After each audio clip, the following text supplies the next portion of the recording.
The moment Zara saw Derek walking toward her table at the coffee shop, her heart sank into her stomach like a stone dropped in deep water. 3 weeks. It had been 3 weeks since she changed her phone number, moved apartments, and started taking different routes to work. 3 weeks of looking over her shoulder, jumping at shadows, and sleeping with a chair pushed against her bedroom door. Yet here he was, that familiar twisted smile on his face, moving through the crowded cafe like he owned the place. Her hands started shaking as she gripped her coffee cup. The same hands that used to tremble when he would corner her in their old apartment, demanding to know where she had been, who she had talked to, why she came home 5 minutes later than usual. The same hands that had packed her belongings in garbage bags in the middle of the night while he was passed out on the couch, drunk again. "Found you," Derek said as he slid into the seat across from her without being invited. His voice was calm, almost pleasant, but Zara knew better. She had learned to read the danger signs in the set of his jaw, the way his fingers drummed against the table, the fake smile that never reached his eyes. "I don't know how you keep finding me," she whispered, trying to keep her voice steady. The coffee shop was full of people, but somehow she felt completely alone and exposed. "You can't hide from me, baby. You know that." He leaned forward, and she caught the smell of alcohol on his breath even though it was only 2 in the afternoon. "I've been patient. I've given you space to get this silly idea out of your head. But it's time to come home now." The word, home, made her stomach turn. That apartment had never been home. It had been a prison with pretty curtains and framed photos that hid the holes he had punched in the walls during his rages. Home was supposed to be safe, warm, a place where you could breathe freely. What they had shared was nothing like that. "I'm not coming back, Derek. We've been over this." She started to stand up, but his hand shot out and grabbed her wrist. Not hard enough to leave marks, he had learned to be more careful about that, but firm enough to make his point. "Sit down," he said quietly. "We're not done talking." Zara's eyes darted around the coffee shop. A few people had noticed their interaction, but most were buried in their laptops or conversations. She wanted to scream, to make a scene, but Derek had taught her well over the years. Making a scene only made things worse later when they were alone. "Look, I know I made some mistakes," Derek continued, his voice taking on that familiar pleading tone that used to work on her. "I've been going to those anger management classes like you wanted. I've been sober for 2 weeks now. I'm changing, Zara. For us. For you." She had heard these promises before. After the first time he shoved her into a wall. After he threw her phone across the room and broke it because another man had called her by mistake. After he isolated her from her friends and family, convincing her that they didn't really care about her like he did. The promises always came with flowers, with tears, with passionate declarations of love that felt so real in the moment. "I can't do this anymore," she said, her voice barely above a whisper. "I can't keep having this conversation." His grip on her wrist tightened slightly. "You can't just throw away 2 years like it meant nothing. I love you, Zara. I know I have problems, but I'm working on them. Doesn't that count for something?" The worst part was that she could hear the genuine pain in his voice. Derek wasn't some cartoon villain who enjoyed causing suffering.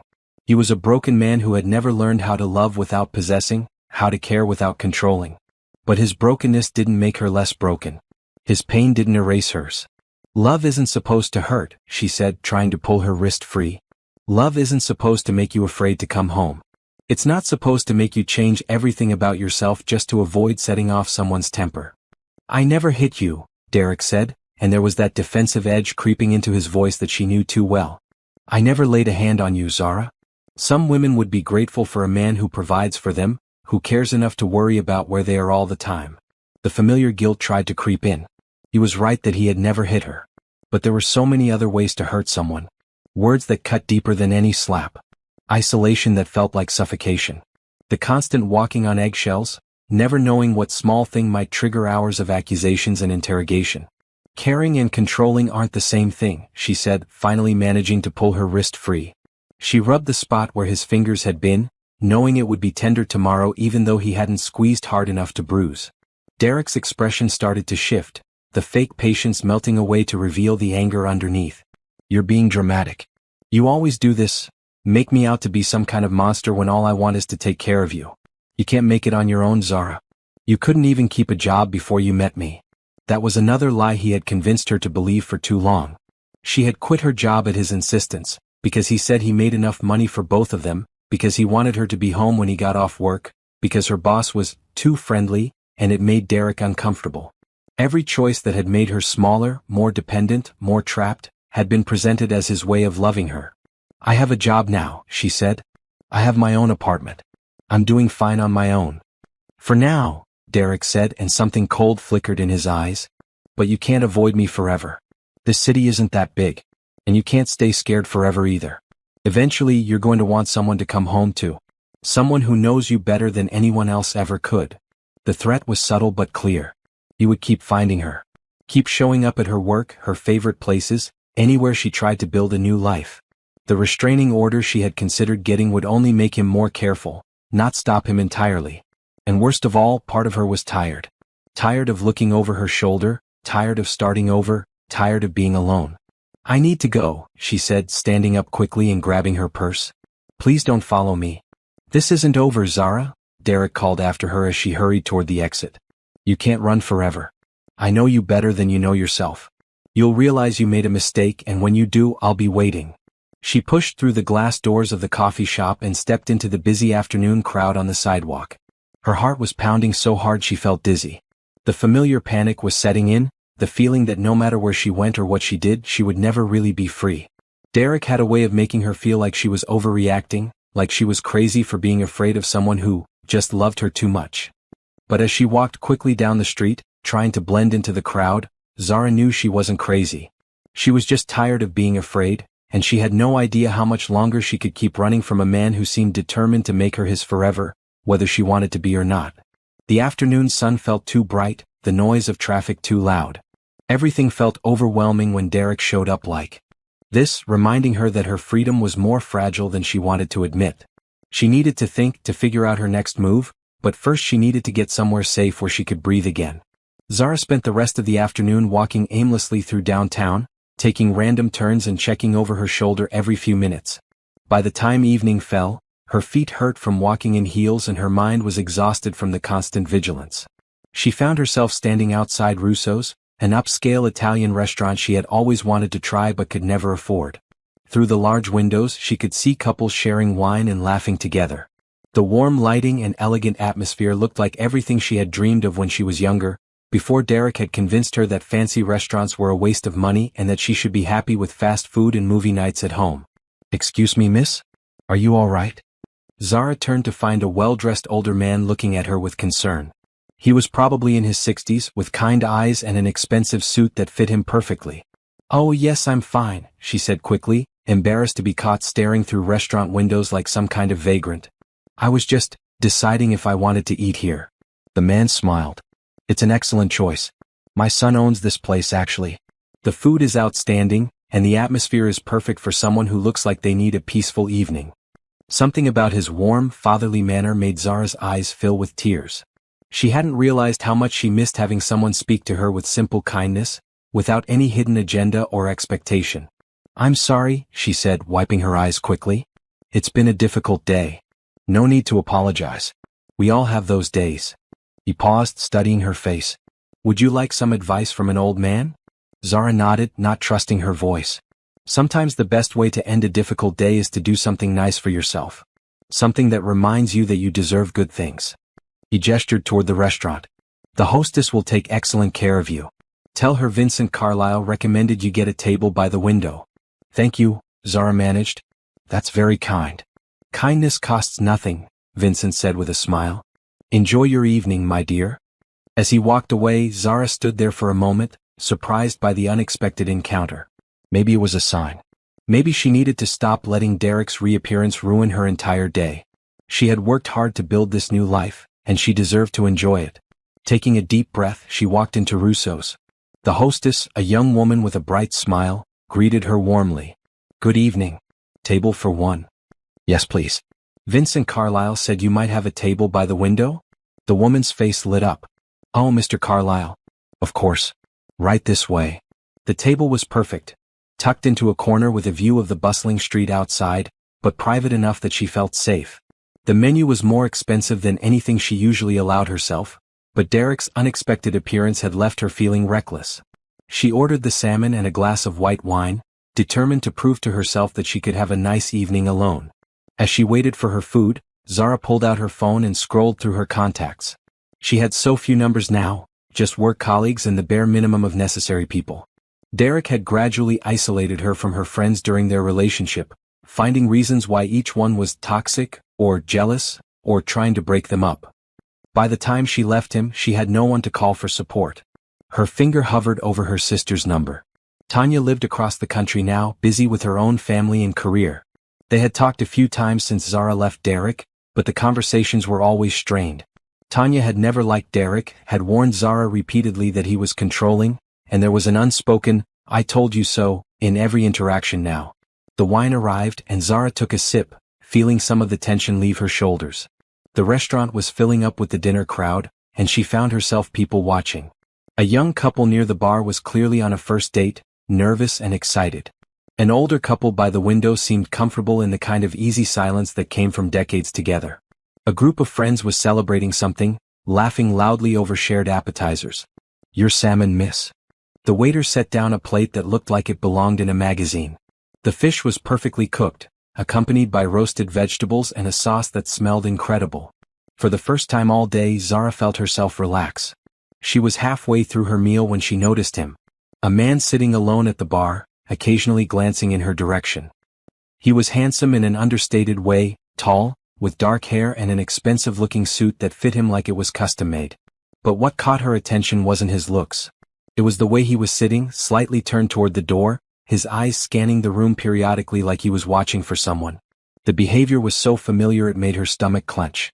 Derek used to sit exactly like that in restaurants, hyper-aware of everyone around them, especially any man who might look at Zara. She told herself she was being paranoid, that not every man who paid attention to his surroundings was dangerous, but the similarity was unsettling. She tried to focus on her food, but she could feel the man's eyes on her. When she finally looked up again, he was definitely watching her. Their eyes met across the room, and instead of looking away embarrassed like most people would, he smiled and raised his wine glass slightly in acknowledgement. Zara felt heat rise in her cheeks. She wasn't used to male attention anymore. During her relationship with Derek, other men had learned to stay away from her. Derek made sure of that with his possessive behavior and hostile glares. Since leaving him, she had been so focused on rebuilding her life that she hadn't even considered the possibility of meeting someone new. The man at the bar was still looking at her, but his expression wasn't predatory or demanding like Derek's had been. It was curious, appreciative but respectful. When the bartender spoke to him, he turned away politely, giving her space. Zara finished her meal slowly, savoring both the food and the feeling of being somewhere beautiful and safe. The wine had relaxed her enough that Derek's earlier appearance felt like something that had happened days ago rather than hours. She was debating whether to order dessert when her phone buzzed with a text message. Her blood ran cold when she saw Derek's name on the screen. "I saw you go into that fancy restaurant. Playing dress up won't make you someone you're not. You don't belong in places like that." Her hands started shaking. How had he found her? Had he been following her all afternoon while she walked around downtown? The thought of him watching her, tracking her movements, made her feel sick. Another text came through, "I'm across the street. Come outside so we can talk like adults." Zara's heart started racing. She looked toward the windows, but the glass was tinted and she couldn't see the street clearly from her angle. He was out there waiting for her. The safe, beautiful evening she had tried to create for herself was ruined. She signaled for the check, her hands still trembling as she pulled out her credit card. All she wanted was to get home, lock her door, and figure out what to do next. Maybe it was time to consider moving to a different city entirely. The thought was exhausting, but if Derek could find her anywhere in town, maybe distance was the only solution. As she waited for the check, she noticed the man from the bar walking toward her table. Panic shot through her. The last thing she needed was another man paying attention to her when Derek was literally watching from across the street. "Excuse me," the stranger said when he reached her table. His voice was deep and pleasant, with a slight accent she couldn't place. "I hope you don't mind me approaching you, but you look upset. Is everything all right?" Up close, he was even more handsome than she had realized. His dark eyes were warm with genuine concern, and there was something about his presence that felt calm and steady rather than threatening. "I'm fine," she said automatically, then winced as her phone buzzed with another text from Derek. "That doesn't look like fine," the man said gently. "I'm Ryan, by the way. I wasn't sure if I should say something, but you look like you might need help." "It's complicated," Zara said, glancing toward the windows again. "My ex-boyfriend he's outside. He's been following me." Ryan's expression immediately became more serious. "Following you? Are you safe?" I don't know, she admitted. He's not violent exactly, but he won't leave me alone. I've been trying to avoid him for weeks, but he always finds me. Do you want me to call the police? No, Zara said quickly. He hasn't done anything illegal. He's just persistent. Ryan studied her face for a moment, and she had the strange feeling that he understood more than she was saying. Would it help if you weren't alone when you left? The offer surprised her. She had learned not to trust strangers, especially attractive men who seemed too good to be true. But there was something about Ryan that felt different. Maybe it was the way he had approached her, respectful, concerned, not demanding her attention but offering help. You don't even know me, she said. No, but I know what it looks like when someone is scared. And I know that sometimes having another person around can change the whole dynamic of a situation. Zara's phone buzzed again. This time Derek's message was more direct. Stop playing games and come outside. You're embarrassing yourself. The familiar shame tried to creep in. Derek had always been good at making her feel like she was the one causing problems, like her fear and discomfort were character flaws rather than reasonable responses to his behavior. What exactly are you suggesting? She asked Ryan.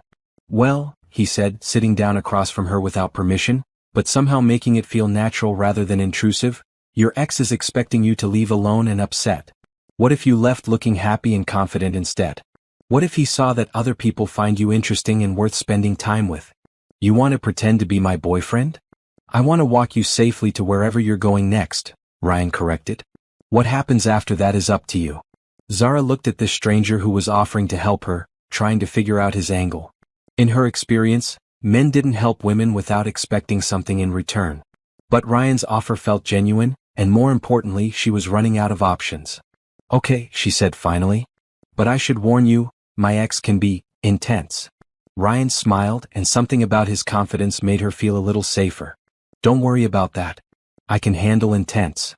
As they prepared to leave the restaurant, Ryan excused himself for a moment and walked toward the bar. Zara watched him speak quietly to the bartender, who nodded and made a phone call. She couldn't hear what was being said, but something about the interaction seemed important. When Ryan returned, he looked more relaxed. Ready? He asked, offering her his arm.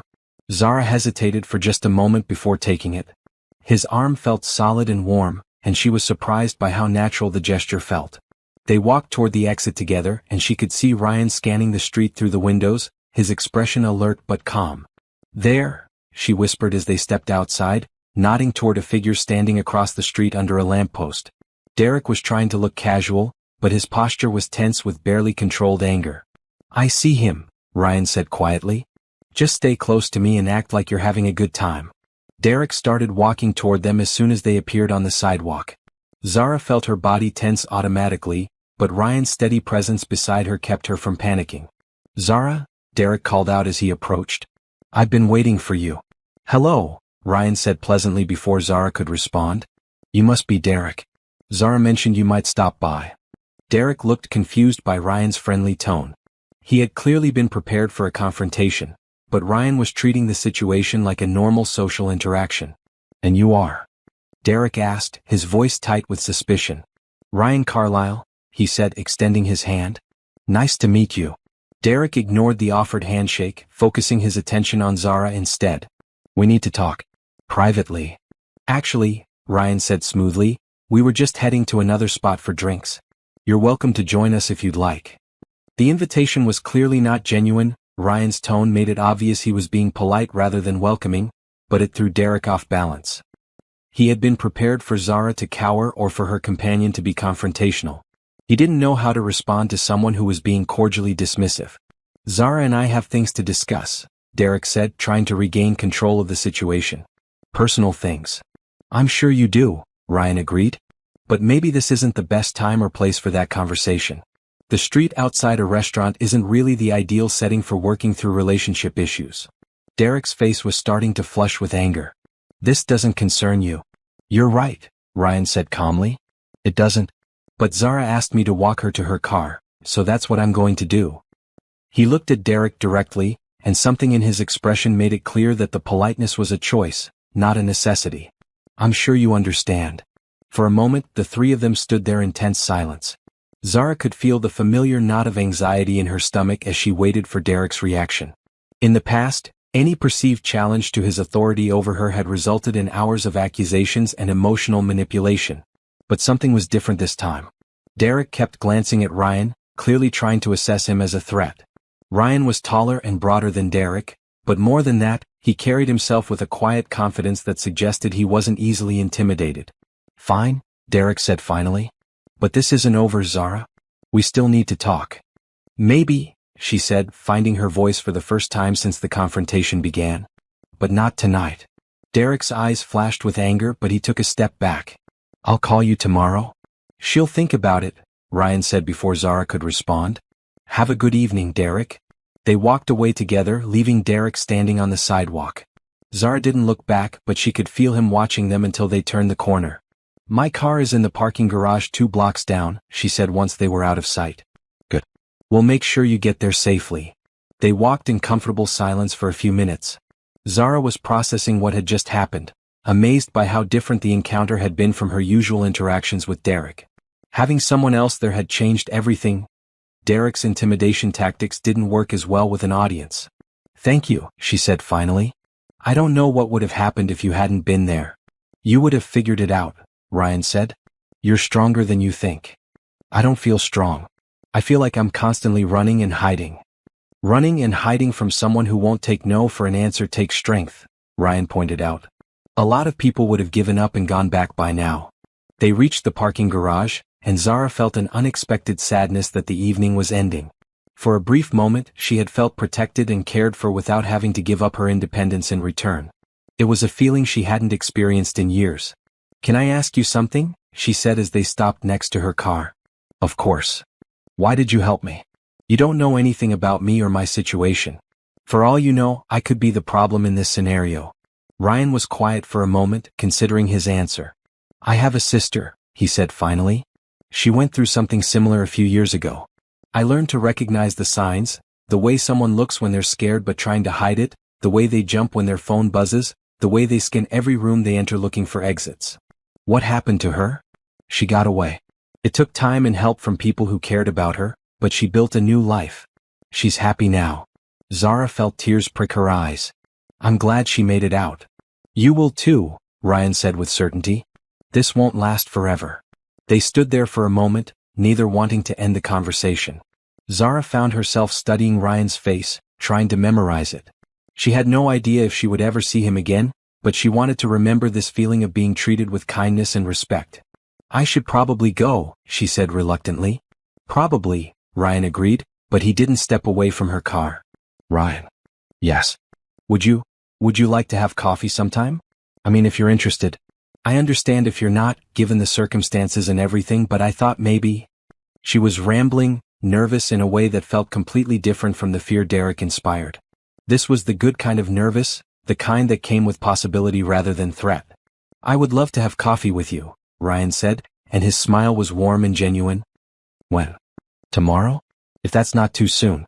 I know this whole situation is probably more drama than most people want to deal with." "Tomorrow is perfect." "And Zara?" "Yes. Everyone has drama. At least yours comes with a good reason to be cautious. That shows wisdom, not weakness."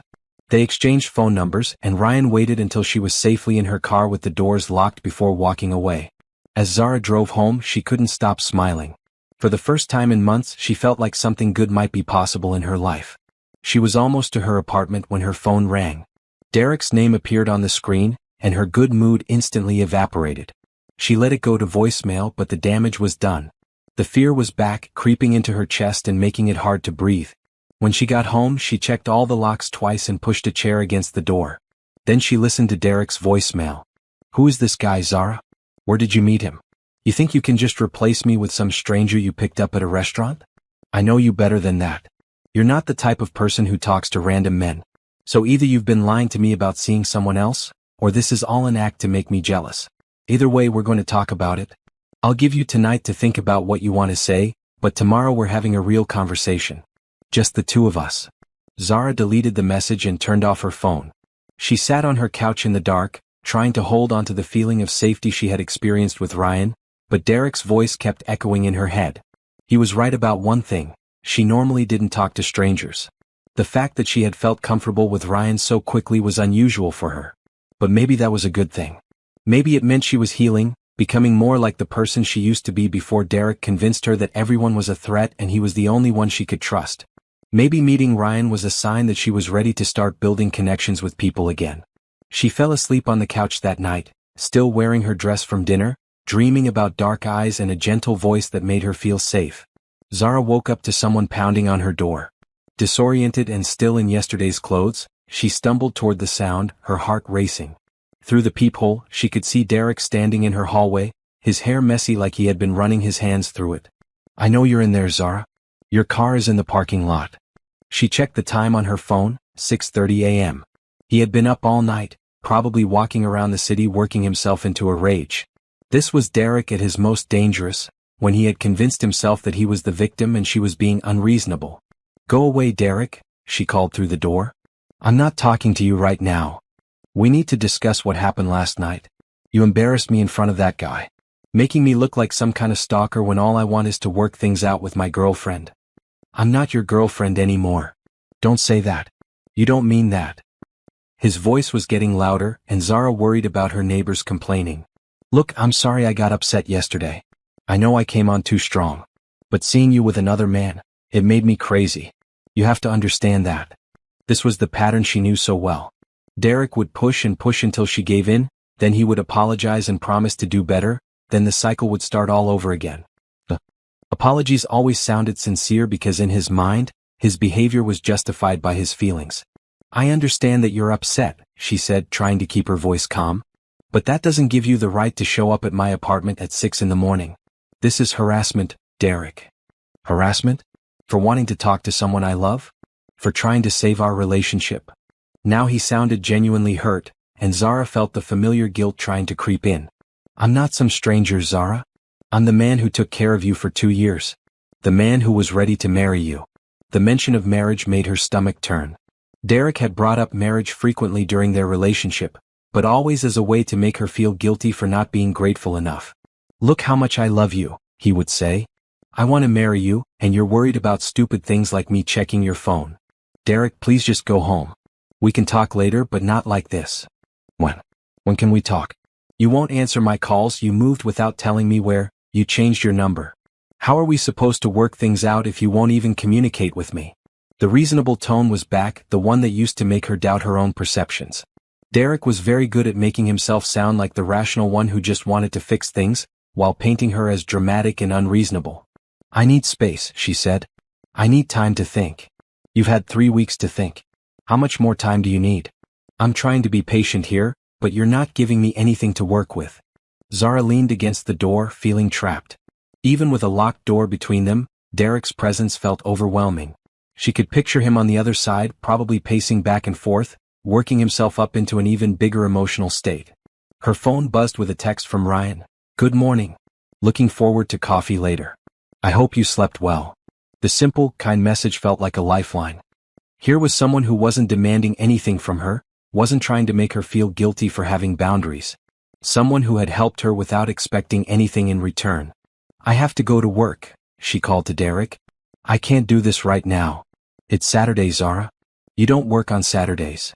He was right, and the fact that he still knew her schedule after 3 weeks apart was unsettling. How much was he still monitoring her life? "I have plans today," she said. "With him? With that guy from last night?" Derek's voice immediately became sharp with suspicion. "You just met him yesterday and you're already making plans with him? That's not like you, Zara. You don't trust people that easily." "Maybe I'm changing." "People don't change that much that fast.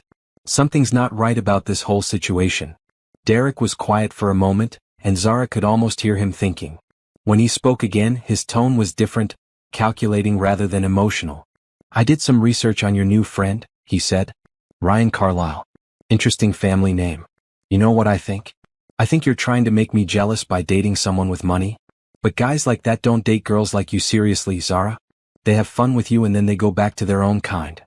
The words hit exactly where Derek intended them to.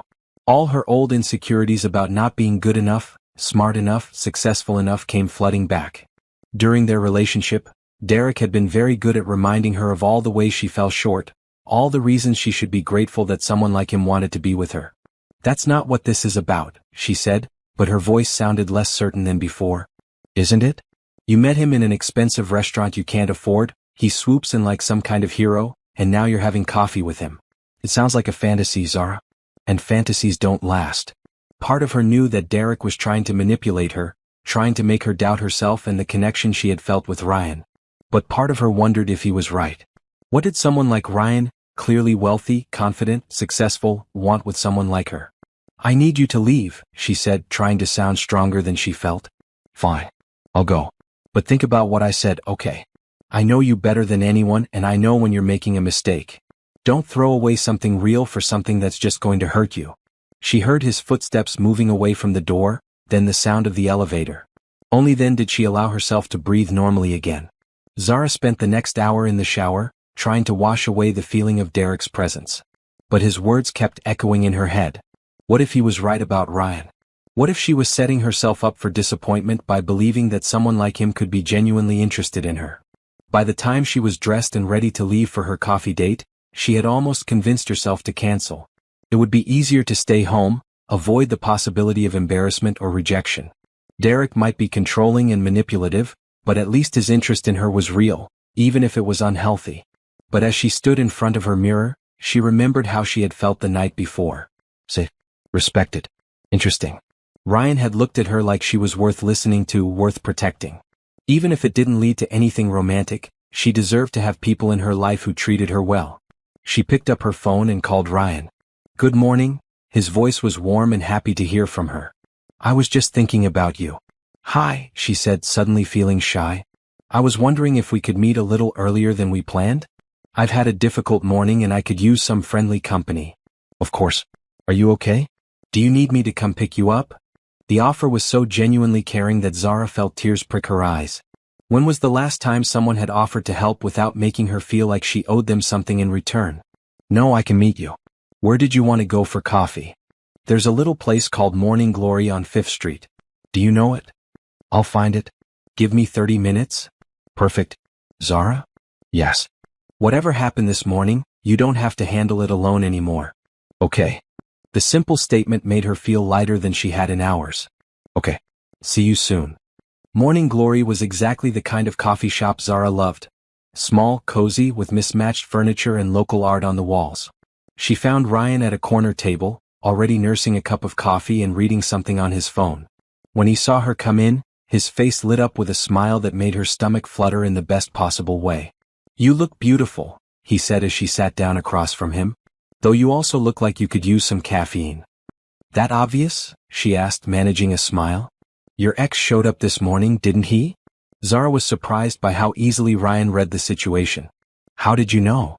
Lucky guess. What happened? As Ryan signaled for the waitress to bring another coffee, Zara found herself telling him about Derek's early morning visit. She was careful not to make Derek sound too threatening. She didn't want Ryan to think she was being dramatic, but she explained how exhausting it was to constantly look over her shoulder. He's right about one thing, she said after the waitress brought her coffee. I don't usually trust people quickly. The fact that I'm here with you, that I felt comfortable with you last night, it's not normal for me. What do you think that means? Ryan asked. I don't know. Maybe I'm being reckless. Maybe I'm so desperate to feel normal again that I'm making poor decisions. Ryan was quiet for a moment, stirring his coffee thoughtfully. Can I tell you what I think? She nodded. I think you're learning to trust your instincts again. Someone spent a lot of time convincing you that your feelings and perceptions were wrong, so now you second-guess everything. But your instincts about people are probably better than you realize. What makes you say that? You left him. However difficult it was, however much pressure he put on you to stay, you recognized that the relationship wasn't healthy and you got out. That takes good instincts and a lot of courage. Zara had never thought about it that way. She had always focused on how long it took her to leave, how many times she almost went back, how weak she felt during the whole process. But Ryan was right. She had recognized the problem and taken action to fix it. Tell me about yourself, she said, wanting to change the subject from her problems. What do you do for work? I work in family business, Ryan said, which wasn't really an answer. What about you? I'm a graphic designer. Well, I'm trying to be. I work for a small marketing company right now, but I'm hoping to build up my freelance work eventually. What kind of designs do you like to create? For the next hour they talked about art and design, books and movies, places they wanted to travel. The conversation flowed easily, and Zara found herself laughing more than she had in months. Ryan was intelligent and funny, but more than that, he seemed genuinely interested in what she had to say. He asked follow-up questions and remembered details from earlier in their conversation. "Can I ask you something personal?" she said during a lull in the conversation. "Sure. Last night, when you were talking to the bartender before we left the restaurant, what was that about?" Ryan smiled. "You're observant. I was asking him to keep an eye on the situation outside, maybe call for backup if things got heated with your ex." "Backup? Security? My family has some connections in the city. I wanted to make sure we had options if Derek became aggressive." There was something about the way Ryan said connections that made Zara curious, but before she could ask more questions, her phone started ringing. Derek's name appeared on the screen. "Don't answer it," Ryan said gently.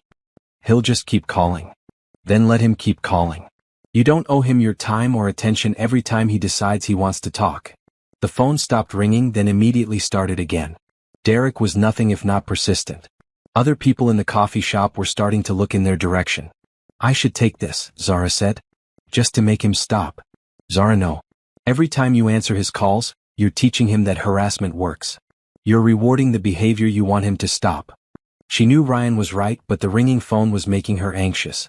Derek would interpret her not answering as a slight, and his anger would just build up until their next confrontation. "You don't understand," she said. "If I ignore him, he'll just get worse. He's already getting worse. Ignoring your boundaries, showing up at your apartment, calling repeatedly, this is escalation. And it's going to keep escalating whether you answer his calls or not." The phone stopped ringing, then immediately buzzed with a text message. Then another. Then another. "He's texting now," Zara said, looking at her phone. "Don't read them." "What?" "Don't read the messages. Every time you read one, you're giving him access to your thoughts and emotions.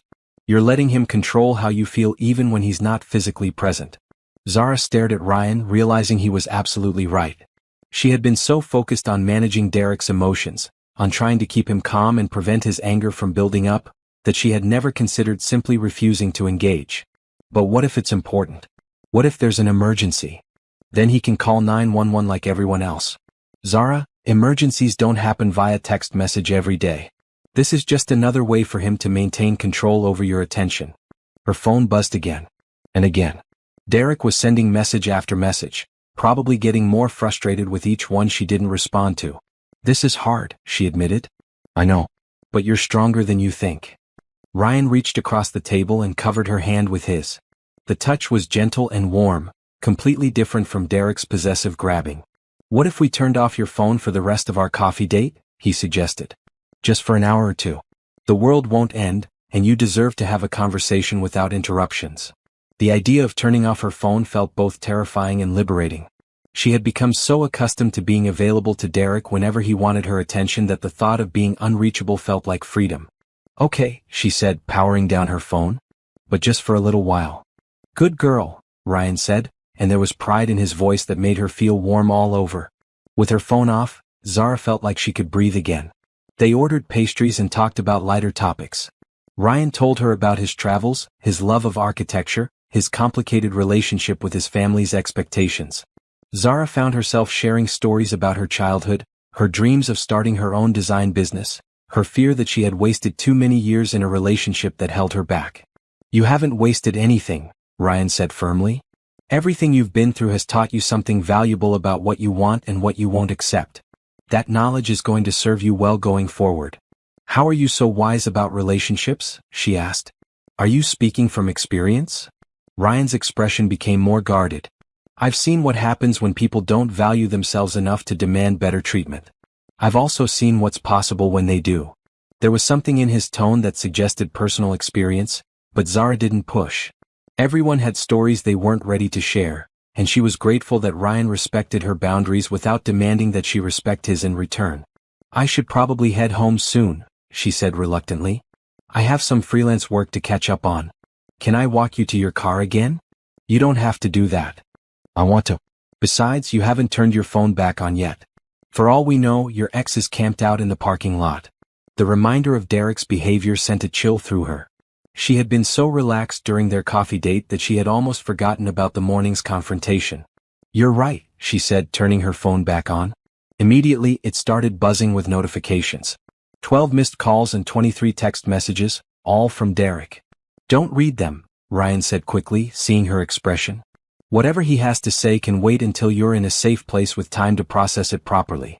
They walked to her car together, and once again Ryan waited until she was safely inside with the doors locked before saying goodbye. As he leaned down to her window, he looked more serious than she had seen him all day. Zara, I want you to promise me something. What?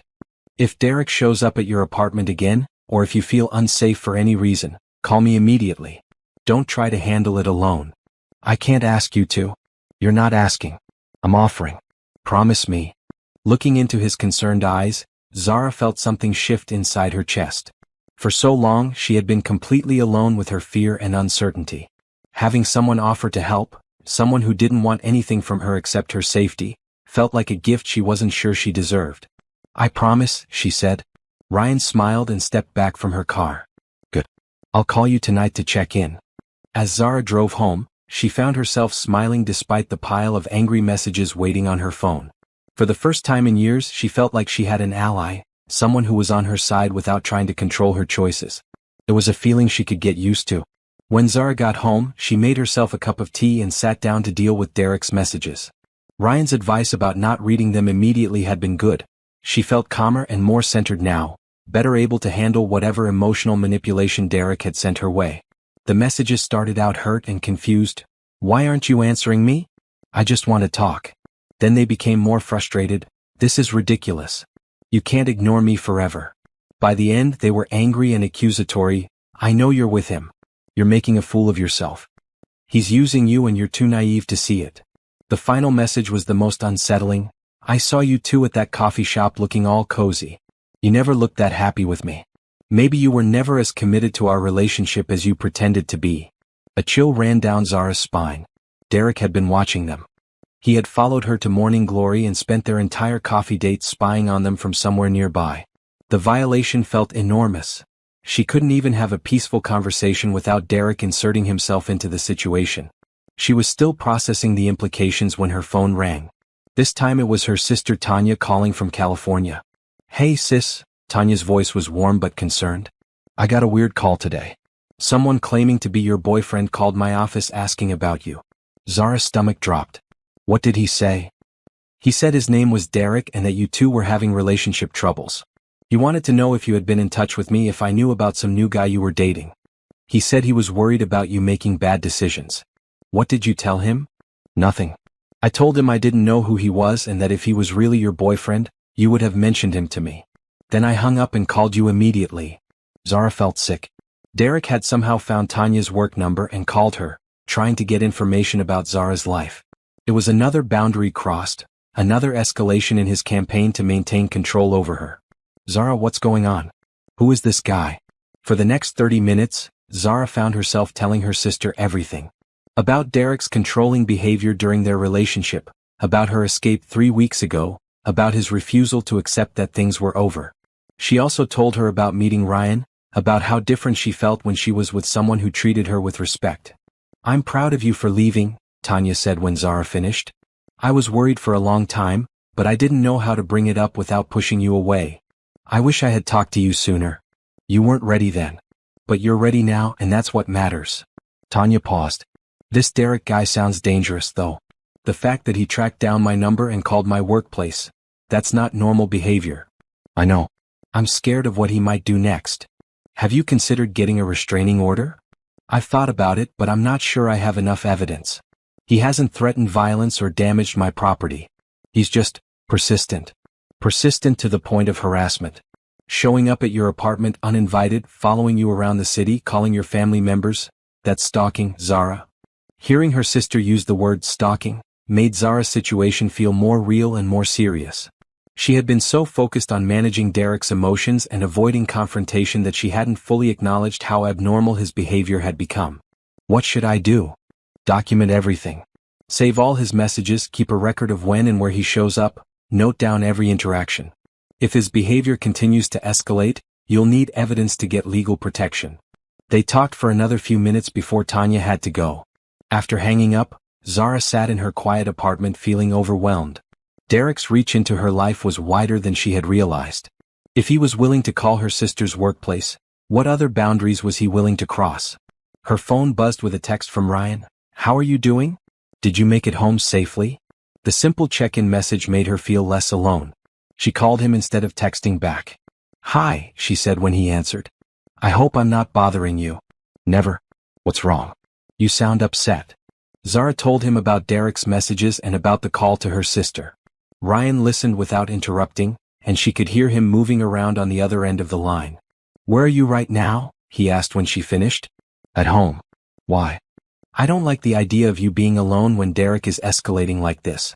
He followed you today, he's contacting your family members? He's losing control of the situation and that makes him unpredictable. What are you suggesting? Would you feel comfortable staying somewhere else tonight? A hotel maybe, or with a friend? I don't really have friends I could stay with, Zara admitted. Derek isolated me from most of my social circle during our relationship. Then a hotel. I'll pay for it. Ryan, no. I can't let you do that. Why not? Because we barely know each other. Because I'm not your responsibility. Because accepting that kind of help feels like I'm using you. Ryan was quiet for a moment. What if I told you that helping you doesn't feel like a burden to me? What if I said that seeing you safe and happy makes me happy too? I'd say that sounds too good to be true. Fair enough. You've been conditioned to expect that kindness comes with strings attached. But sometimes people help because it's the right thing to do, not because they expect something in return. Zara wanted to believe him, but years of Derek's manipulation had taught her to be suspicious of anyone who seemed too generous, too understanding, too good to be true. I'll think about the hotel, she said. But I'm not comfortable with you paying for it. Okay. But promise me you'll call if anything happens tonight. If Derek shows up again, if you hear strange noises, if you just feel scared, call me immediately. I promise. After they hung up, Zara double-checked all her locks and drew the curtains. She tried to focus on her freelance work, but every sound in the hallway made her jump. By 10 o'clock, she was exhausted from the constant state of alert. She was getting ready for bed when she heard footsteps in the hallway outside her apartment. They stopped right outside her door. Zara held her breath, waiting. After a moment, there was a soft knock. Zara? I know you're awake. I can see the light under your door. Derek's voice was calm, almost gentle, which somehow made it more frightening than if he had been yelling. This was Derek at his most manipulative, using a reasonable tone to mask behavior that was anything but reasonable. Go away, Derek. It's late. I just want to talk for a few minutes. I've been thinking about what you said this morning and I think I understand now. You're scared of getting hurt again. I get that. But running away isn't going to solve anything. Zara didn't respond. Engaging with Derek when he was in this mood was like stepping into quicksand. The more you struggled, the deeper you sank.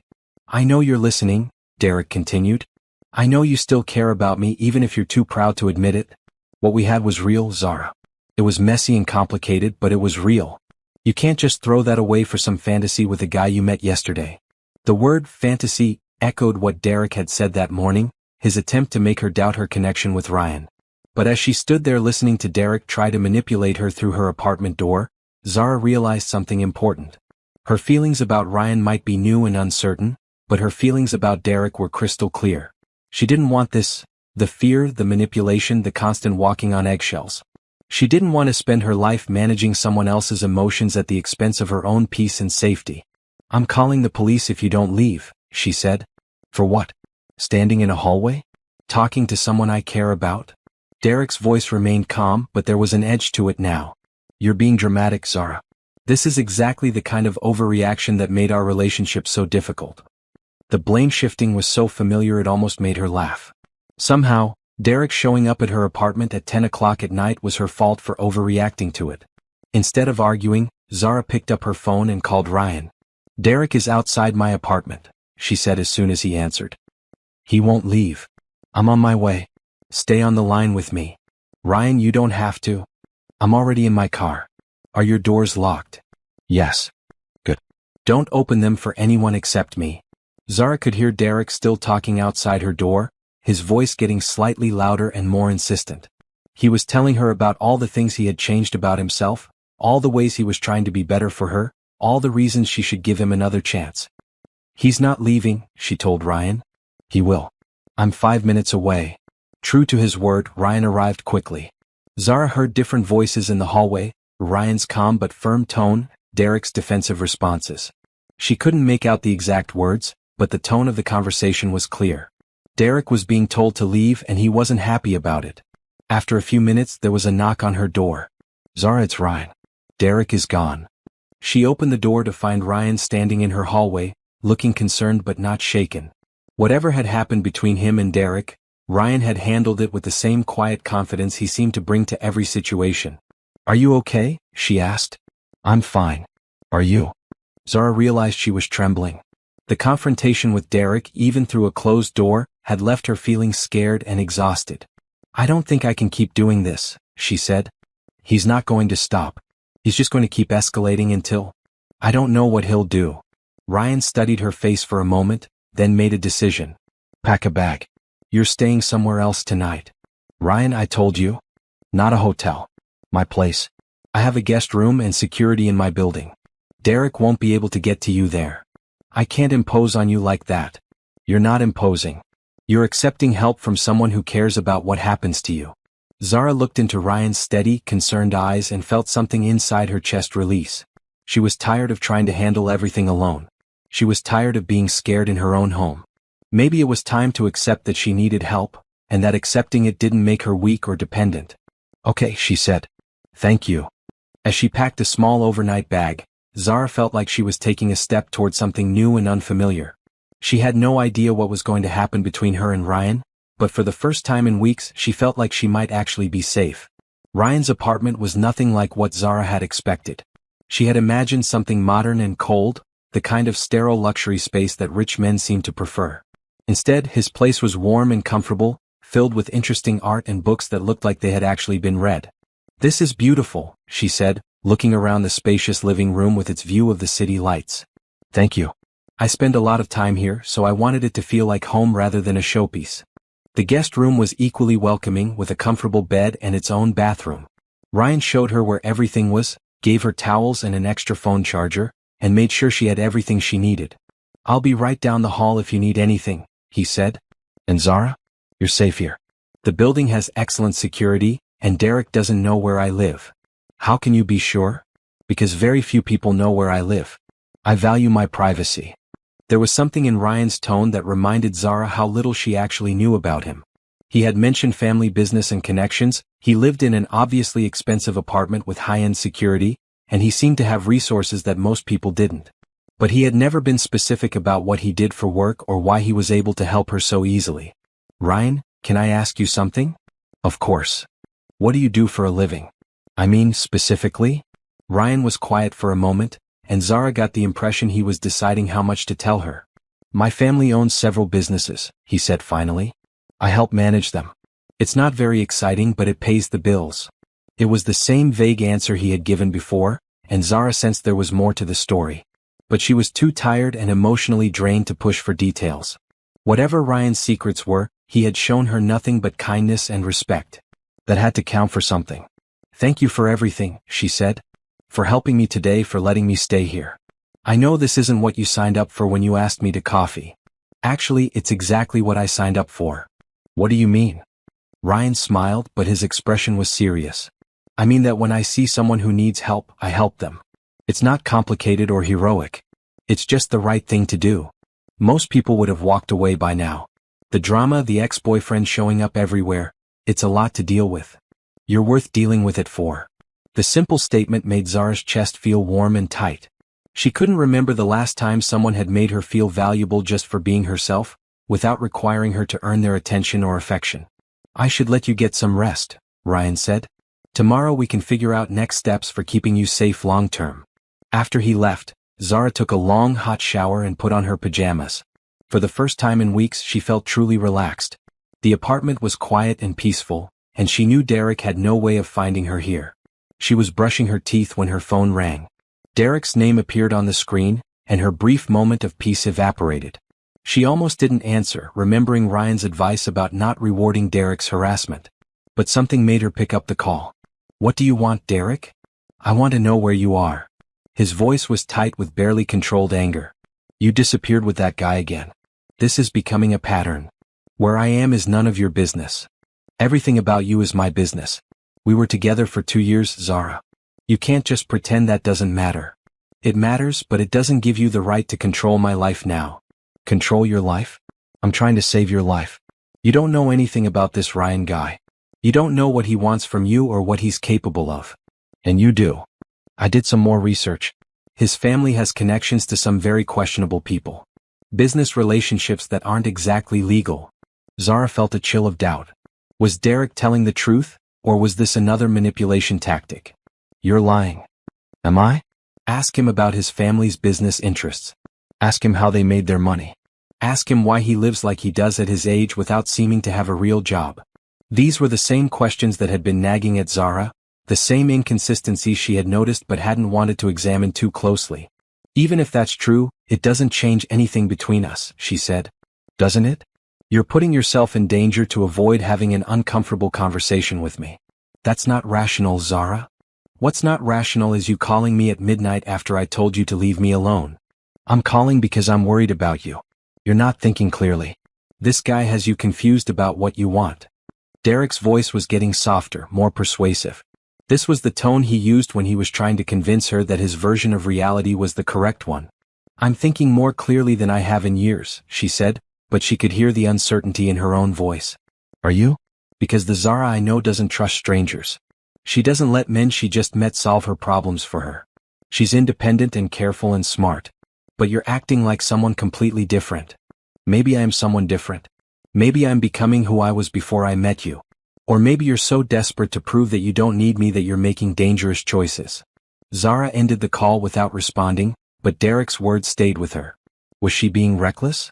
Was she so eager to escape Derek's control that she was walking into a different kind of trap? She lay awake for a long time that night, staring at the ceiling and trying to sort through her conflicted feelings. Everything Derek had said about Ryan's mysterious background was probably true. Ryan was clearly wealthy and secretive about his work. But did that make him dangerous? Or was Derek just trying to poison her mind against anyone who might offer her a way out? The next morning she woke up to the smell of coffee and bacon. She found Ryan in the kitchen making breakfast and reading something on his tablet. Good morning, he said, looking up with a smile. How did you sleep? Better than I have in weeks, she admitted.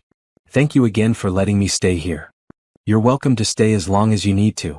As they ate breakfast together, Zara found herself studying Ryan's face, looking for signs of deception or hidden motives. But all she saw was the same warmth and concern he had shown her from the beginning. Ryan, can I ask you something? Always. Your family business, what kind of businesses are they? Ryan's expression became more guarded. Why do you ask? Derek said some things last night. About your family having questionable connections. I didn't want to believe him, but I realized I don't actually know much about your background. Ryan set down his coffee cup and looked at her directly. What exactly did Derek say? That your family's money comes from illegal activities. That you have connections to dangerous people. And what do you think? I think Derek is trying to make me doubt everyone except him.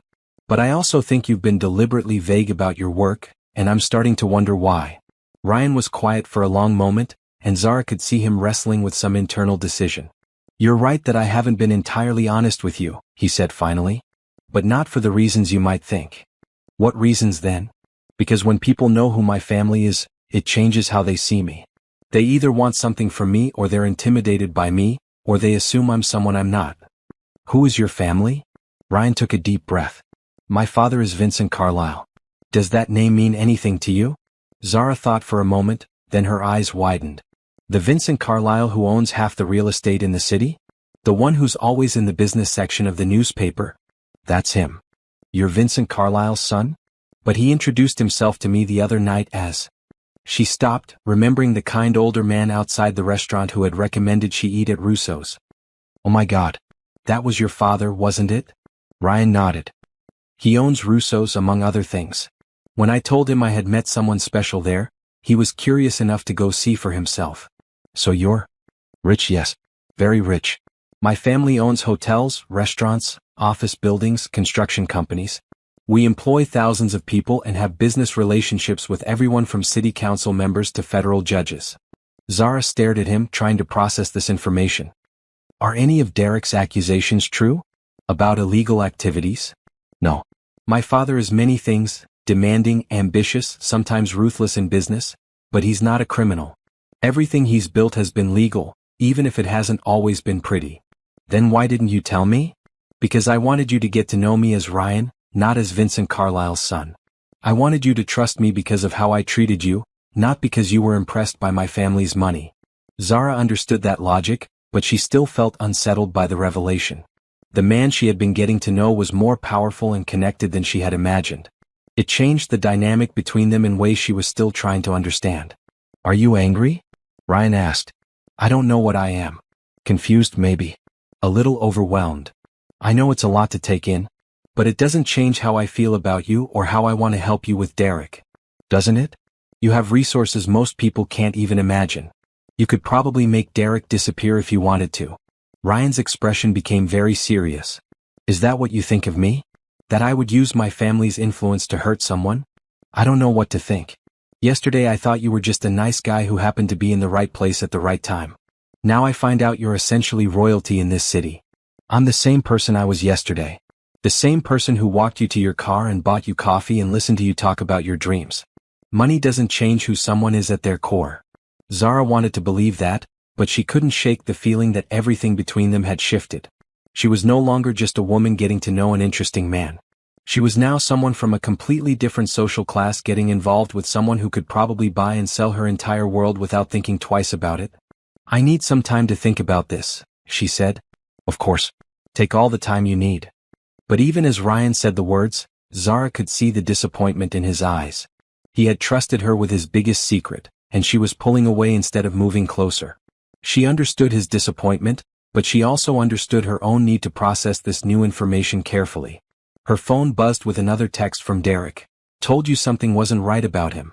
Come home and we'll talk about it. Somehow, Derek knowing about Ryan's identity before she did made everything feel even more complicated. How much research had Derek done? What else did he know that she didn't? I should probably go home, she said. Are you sure that's safe? I can't hide forever. And I need to figure out what I want to do next. Ryan nodded, though he clearly wasn't happy about her decision. At least let me drive you. And promise me you'll call if Derek shows up again. As they drove toward her apartment, Zara stared out the window and tried to make sense of her conflicted feelings. She was attracted to Ryan, grateful for his help, and genuinely enjoyed his company. But she was also afraid of getting involved with someone whose life was so different from hers, someone who had the power to overwhelm her world just as completely as Derek had, even if he did it with kindness instead of control. The question was whether she was being wisely cautious, or whether Derek's manipulation was working exactly as he had intended. When Ryan dropped Zara off at her apartment, she could see Derek's car parked across the street. He wasn't trying to hide his presence anymore. He was making it clear that he was watching her, waiting for her to make a mistake he could exploit. He's right there, she said to Ryan, pointing toward Derek's car. I see him. Do you want me to come up with you? No, I think I need to handle this on my own. But thank you. Ryan looked like he wanted to argue, but he respected her decision. Call me if anything happens. I mean it, Zara. As she walked toward her building, Zara could feel Derek watching her from his car. She didn't look in his direction, but she knew he would follow her up to her apartment soon enough. At least this time she was expecting it. She had barely gotten inside and put down her overnight bag when the knocking started. Zara opened the door. We need to talk about what happened last night. She took a deep breath before responding. What do you want, Derek? I want to know if you're okay. You disappeared for hours with a man you barely know. Do you have any idea how worried I was? The concern in his voice sounded genuine, and for a moment Zara felt the familiar guilt creeping in. But then she remembered Ryan's words about Derek's behavior being designed to make her doubt herself. I was safe, she said through the door. And where I was is none of your business. None of my business? Zara, I love you. Of course it's my business when you're putting yourself in danger. I wasn't in danger. Weren't you? Did you ask him about his family's background? Did you ask him why he's really helping you? Derek's questions hit too close to her own doubts from that morning. She had asked Ryan about his family, and while his explanation made sense, she still felt unsettled by how much he had kept from her. Did you do a background check on him or something? She asked. I looked him up online. It's called being responsible, Zara. It's what people do when someone they care about is getting involved with a stranger. We're not involved. We've had coffee twice. And spent the night at his place. The fact that Derek knew where she had been made her stomach turn. Had he followed them to Ryan's apartment? Had he been watching the building all night? How do you know where I was? I followed you. I wanted to make sure you were safe. That's not protecting me, Derek. That's stalking me. Call it whatever you want, but I'm glad I did. Do you know who Ryan Carlisle really is? He told me about his family this morning. Did he tell you everything? Did he mention that his father has been investigated by the FBI multiple times? Did he tell you about the construction projects that were never finished, the investors who lost millions, the city contracts that were awarded under suspicious circumstances? Zara felt sick. These were details that Ryan hadn't mentioned, accusations that went far beyond what she had asked him about. You're making that up. Am I? Look it up yourself. Vincent Carlisle has been in the news plenty of times, and not always for good reasons. Even if that's true, it doesn't have anything to do with Ryan. Doesn't it? He's his father's son, Zara. He's been raised in that world, trained to use money and influence to get what he wants. What do you think he wants from you? It was a question that had been nagging at her since learning about Ryan's background. What did someone from one of the city's most powerful families want with a graphic designer who was running from her ex-boyfriend? I don't know, she admitted. I do. He wants to play hero. Rich guys like that get bored with their easy lives, so they look for someone to rescue. It makes them feel important and needed. But what happens when the novelty wears off? What happens when you're not grateful enough, or when rescuing you becomes more work than it's worth? Derek's words echoed her own fears, the ones she had been trying not to acknowledge. She had been so focused on escaping Derek's control that she hadn't considered whether she was walking into a different kind of trap. Open the door, Zara. Let's talk about this face to face like adults. No. Why not? Are you afraid of having an honest conversation with me? I'm afraid of you, Derek. I'm afraid of how you make me feel about myself. There was silence on the other side of the door for a moment. I make you feel bad about yourself? Derek's voice was softer now, hurt. Zara, that's not what I want. I love you. Everything I do is because I want what's best for you. What's best for me is being left alone to make my own decisions. Even when those decisions might hurt you? Yes. Even then. Derek was quiet again, and Zara could imagine him processing this conversation, figuring out his next approach. What if I told you I found something else about your new friend? He said finally. Something that might change how you feel about him? What are you talking about? Ryan Carlisle was engaged 2 years ago. To a woman named Isabella Morrison. The engagement ended very suddenly, and she left the city shortly afterward. No one talks about what happened, but she hasn't been seen publicly since. Zara's heart sank. Another secret, another thing Ryan hadn't told her about his past. How do you know that? It was in the society pages when they got engaged. Big news when two wealthy families decide to merge. But there was never any announcement about why they broke up, which is unusual for people in their social circle. Maybe it's none of anyone's business why they broke up. Maybe. Or maybe there's a reason no one talks about it. Maybe there's a reason she disappeared so completely. The implication in Derek's voice was clear, and it made Zara feel cold. Was he suggesting that Ryan had done something to his former fiancée? You're trying to scare me. I'm trying to protect you. There are things about Ryan Carlisle that don't add up, and you're too trusting to see them. I'm not too trusting. I'm trying to build a life that doesn't revolve around fear and suspicion. There's a difference between being fearful and being careful. You used to be careful, Zara.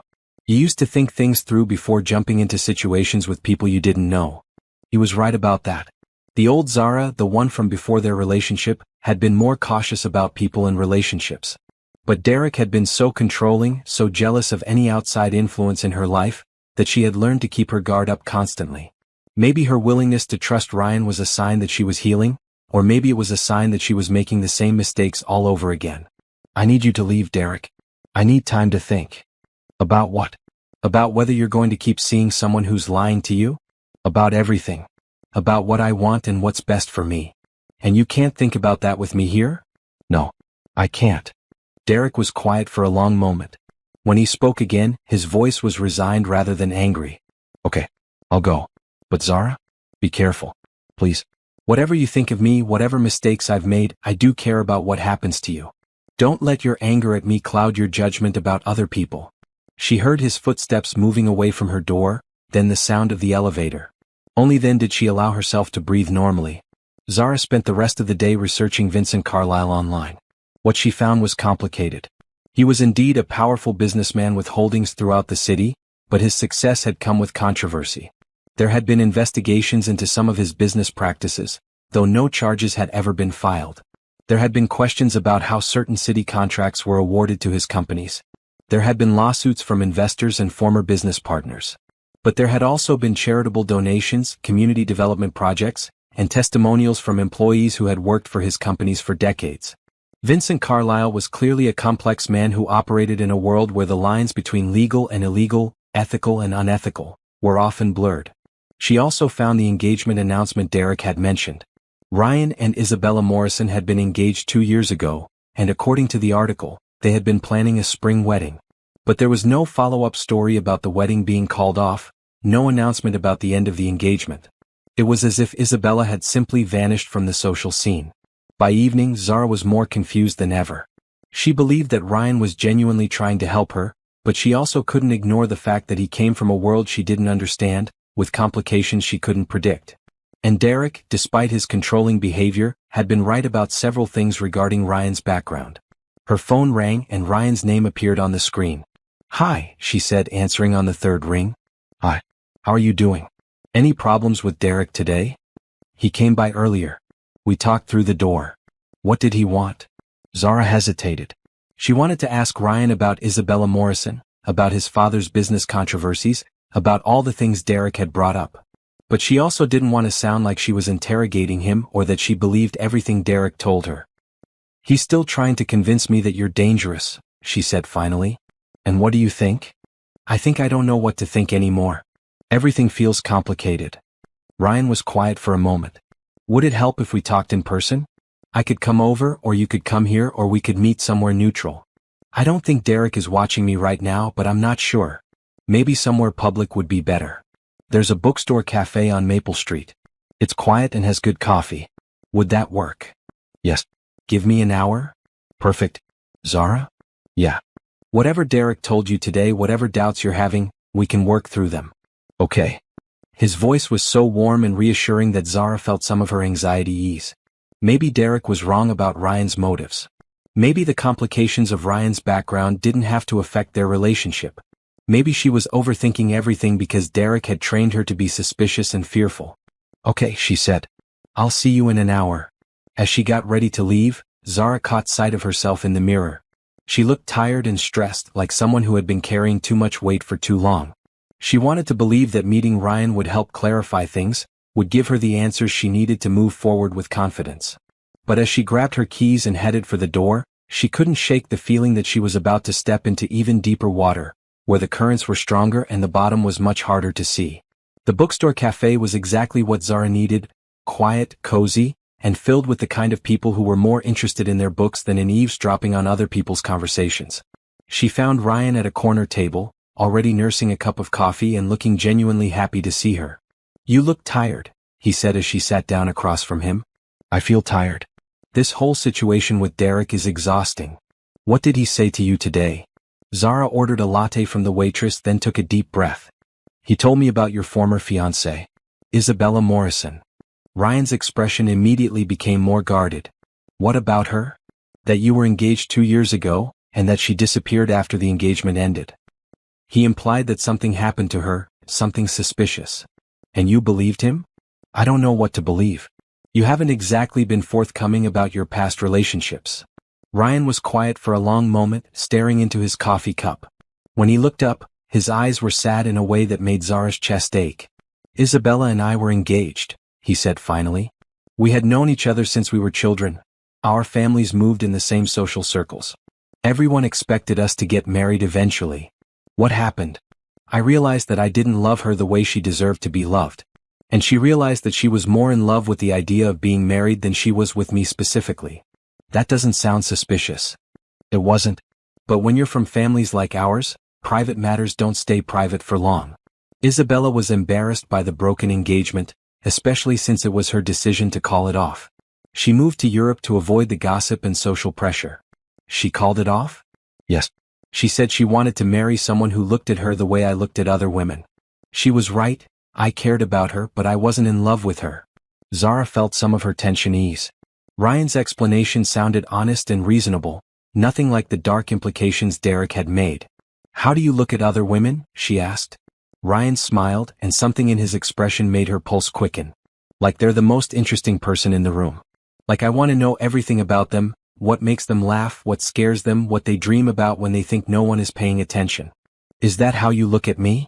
From the moment I saw you in that restaurant, yes. The simple honesty in his voice made Zara feel warm and nervous at the same time. This was what she had been afraid of, the intensity of her connection with Ryan, the way he made her feel like she was someone worth pursuing and protecting. Derek also told me about your father's business controversies, she said. The investigations, the lawsuits. Ryan's jaw tightened slightly. My father is a successful businessman in a competitive industry. Success at that level always comes with controversy and criticism. But he's never been charged with anything illegal. What about the investors who lost money? The construction projects that were never finished? Real estate development is risky. Sometimes projects fail, sometimes investors lose money. It's unfortunate, but it's not criminal. Ryan's answers were reasonable, but Zara could hear a defensive edge in his voice that hadn't been there before. She wondered if he was being completely honest, or if he was giving her the sanitized version of his family's business practices. I looked up some of the news articles, she said. Your family has a lot of power in this city. Yes, we do. That must be nice. Being able to get things done, having influence with important people. It's a responsibility as much as it is a privilege. People expect things from us and we try to live up to those expectations. What kind of things do people expect? Ryan was quiet for a moment, clearly choosing his words carefully. Charitable donations, community involvement, job creation. We employ thousands of people directly and thousands more indirectly through our various projects. And what do you expect from the people in your life? What do you mean? I mean, when someone from your world helps someone like me, what's the usual expectation? What's the return on investment? Ryan's expression became hurt and slightly angry. Is that what you think this is? Some kind of business transaction? I don't know what this is. That's the problem. What it is me caring about you. What it is me wanting to spend time with someone who makes me feel like myself instead of Vincent Carlisle's son. What it is me trying to help someone who deserves better than being harassed by her ex-boyfriend. The emotion in Ryan's voice was raw and real, and Zara felt ashamed for questioning his motives. But Derek's voice was still in her head, warning her about rich men who played games with women from different social classes. I'm sorry, she said. I don't mean to sound ungrateful or suspicious. It's just that everything feels so complicated right now. It doesn't have to be complicated. Two people met, they enjoyed each other's company, and they want to see where it leads. That's not complicated. But it is complicated when one of those people is being stalked by her ex-boyfriend and the other person is from one of the most powerful families in the city. So what are you saying? That we should stop seeing each other because our circumstances are messy? Zara stared at Ryan across the small table, trying to figure out what she wanted. She was attracted to him, she enjoyed his company, and she felt safer with him than she had in months. But she was also scared of getting involved with someone whose world was so different from hers, someone who had the power to change her life completely. I'm saying that I need to be careful. I spent 2 years with someone who controlled every aspect of my life, and I can't jump into something that might end up the same way. You think I want to control you? I think you have the power to control me whether you want to or not. I think your money and influence could overwhelm my life just as completely as Derek's jealousy did, even if you did it with the best intentions. Ryan leaned back in his chair, studying her face. What would make you feel less overwhelmed? I don't know. Maybe if we took things slower? Maybe if I had time to build my own life before getting too involved in yours? That sounds reasonable. What does taking things slower look like to you? Maybe we see each other once a week instead of every day. Maybe we keep things casual until I figure out how to handle Derek and get my life stabilized. And what about your safety? Derek isn't going to stop harassing you just because we're taking things slow. I'll figure it out. Maybe I'll get a restraining order or move to a different apartment or, I don't know. But I need to handle it myself instead of relying on you to rescue me. Ryan nodded slowly. I understand. You need to feel like you're in control of your own life. Yes. Okay. We'll take things at whatever pace you're comfortable with. But Zara? Yes. I'm still going to worry about you. And if Derek escalates his behavior, I'm still going to want to help. Not because I think you can't handle it yourself, but because I care about you. I can accept that. They sat in comfortable silence for a few minutes, both processing the conversation. Zara felt relieved that Ryan had been understanding about her need for space, but she also felt sad about putting distance between them just when their connection was deepening. Can I ask you something? Ryan said. Sure. When you were with Derek, did you ever have moments where you forgot about all the problems and just enjoyed being with him? Yes. In the beginning, especially. That's part of what made it so hard to leave. The good moments were really good. I don't want you to have to choose between feeling safe and feeling happy. I want you to have both. I want that too. I just don't know how to get there. Maybe we figure it out together. Slowly, carefully, at whatever pace feels right to you. Zara looked into Ryan's patient, understanding eyes and felt something settle in her chest. Maybe she didn't have to choose between safety and connection. Maybe she could have both if she was careful and if Ryan was as genuine as he seemed to be. I'd like that, she said. As they walked out of the cafe together, Zara felt more hopeful than she had in days. Taking things slow might not solve all her problems, but it gave her time to figure out what she really wanted instead of just reacting to Derek's harassment and manipulation. She was so focused on her conversation with Ryan that she didn't notice Derek's car following them at a distance, or the way he pulled out his phone to take pictures as Ryan walked her to her car and kissed her gently on the cheek before saying goodbye. By the time Zara got home, Derek had already uploaded the photos to a fake social media account and sent them to several gossip blogs with captions questioning what Vincent Carlisle's son was doing with a nobody graphic designer, and speculating about whether the relationship was serious or just a rich man's temporary amusement. Derek smiled as he sent the final message. If Zara wanted to play games with men from different social classes, he would make sure she understood exactly what that meant for both of them. Zara woke up the next morning to 17 missed calls and 43 text messages. Her heart immediately started racing, thinking Derek had escalated his harassment overnight. But when she looked at her phone, most of the messages were from numbers she didn't recognize. The first few texts were from coworkers. Saw the photos online? Is that really you? And girl, call me ASAP. Confused and increasingly anxious, Zara opened her laptop and searched for her name online. What she found made her stomach drop. Photos of her and Ryan from the night before were posted on several gossip websites with headlines like Vincent Carlisle's son's mystery woman and Billionaire heir's new romance with unknown local woman. The photos showed Ryan walking her to her car, their conversation at the cafe, and the innocent kiss on her cheek when they said goodbye. Someone had been following them, taking pictures without their knowledge. Her phone rang and she saw Ryan's name on the screen. Have you seen it? He asked as soon as she answered. I'm looking at it now. How did this happen? Someone took photos of us last night and sold them to gossip sites. I'm so sorry, Zara. I should have been more careful about where we met. This is insane. Why would anyone care about us having coffee? Because of who my family is? My dating life has always been considered public interest for some reason. Zara read through some of the comments on the articles and they were brutal. People speculating about her motives, calling her a gold digger, questioning what someone like Ryan could possibly see in someone like her. Others were more supportive, but the negative comments far outnumbered the positive ones. They're calling me a nobody, she said, her voice shaking. They're saying I'm probably just using you for money. Don't read the comments. They don't know you and their opinions don't matter. Don't they? These are people from your world, Ryan. People who might be your friends or business associates or potential romantic interests. And they're all saying I'm not good enough for you. Zara, stop. You are absolutely good enough for me. You're smart and kind and brave, and anyone who can't see that doesn't deserve to have their opinion taken seriously. But the damage was already done.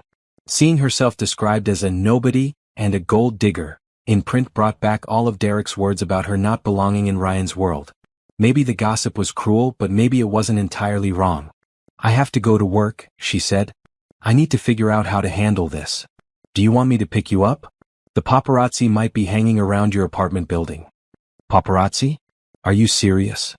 Unfortunately, yes. When there's a new woman in my life, they tend to be interested until the novelty wears off. The thought of photographers waiting outside her building made Zara feel sick. She was a private person who had worked hard to rebuild her life quietly after leaving Derek. Having her personal business splashed across gossip websites felt like a violation almost as bad as Derek's stalking. I'll take the back exit, she said. I'll be fine. Zara, please let me help you with this. I know how to handle media attention, and you shouldn't have to deal with it alone. I need some space to think. This is all moving too fast. There was silence on the other end of the line for a moment. Are you having second thoughts about us? I'm having second thoughts about everything.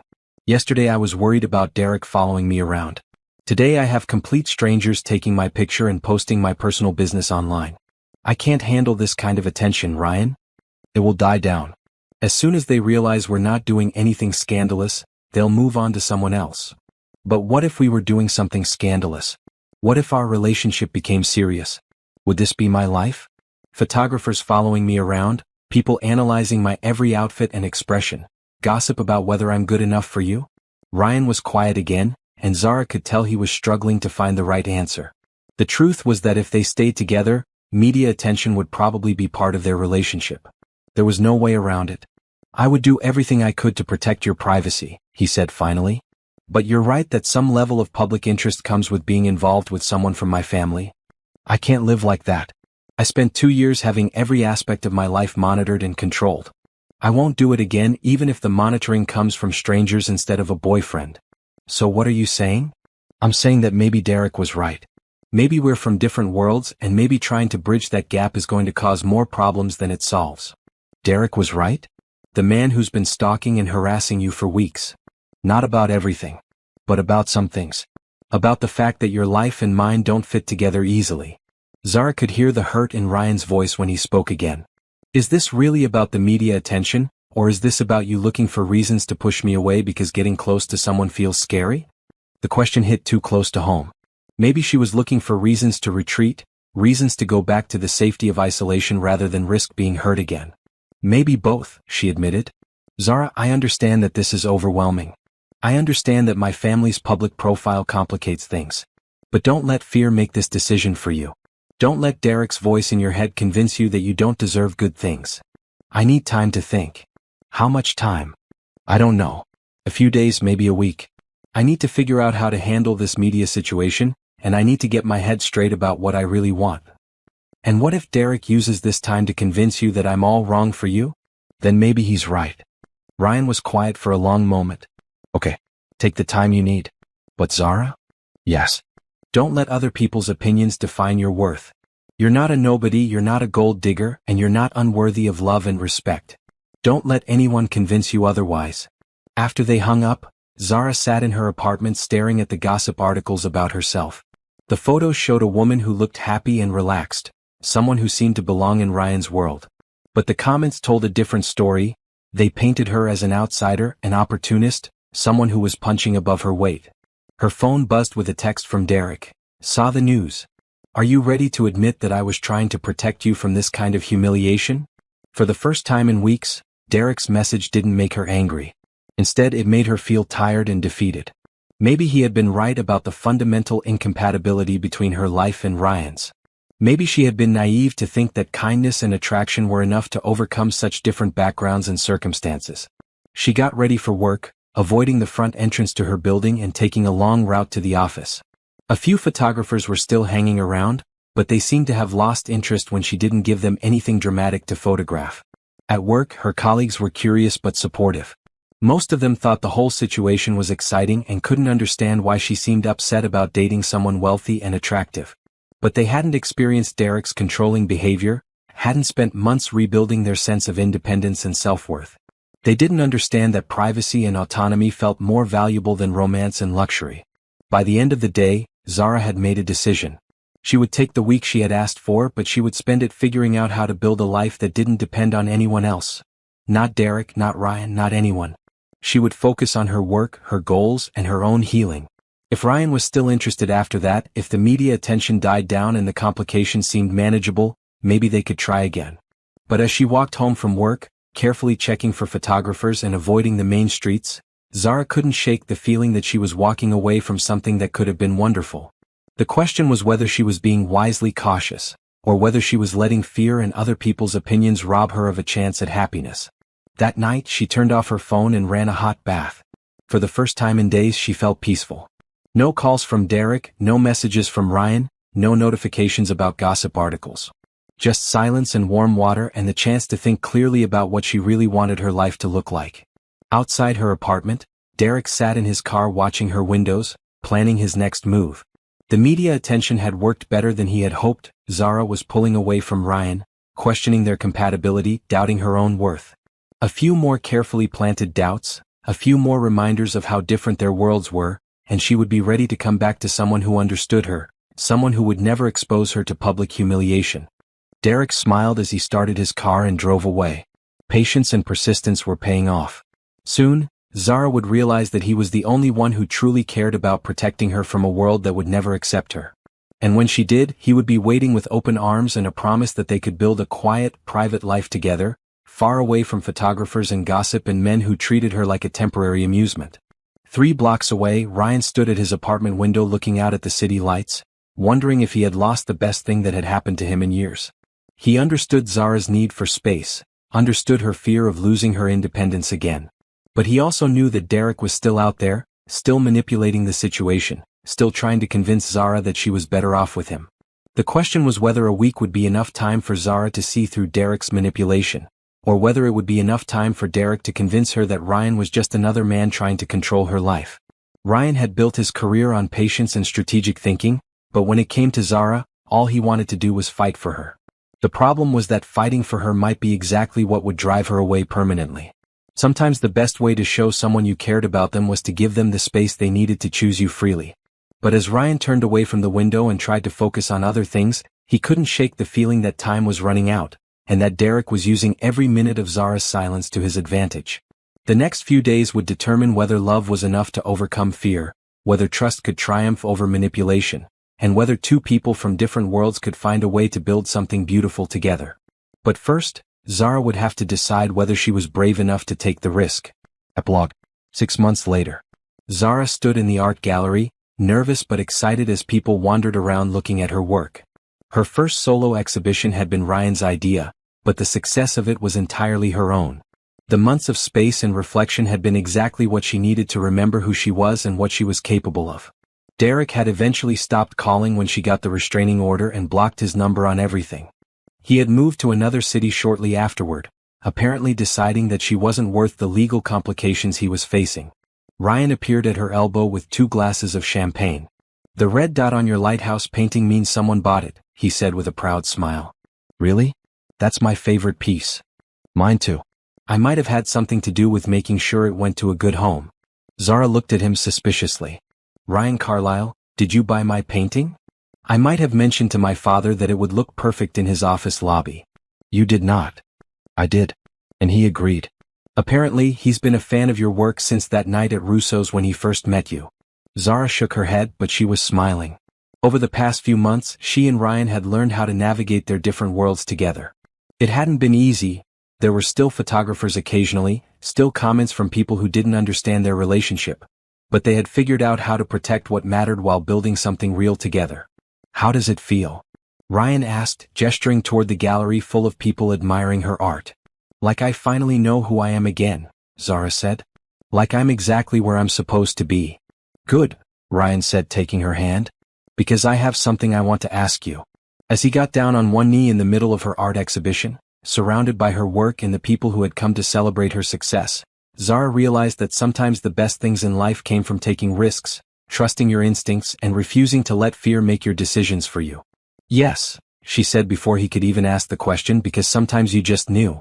And as Ryan slipped the ring onto her finger and kissed her in front of everyone, Zara understood that she had finally found what she had been looking for all along. Someone who made her feel safe and free at the same time, someone who supported her dreams without trying to control them, someone who loved her exactly as she was. Derek had been wrong about one thing. She did belong in this world not because of Ryan's money or status, but because she belonged anywhere she chose to be. And she chose to be here with him, building a life that was entirely their own.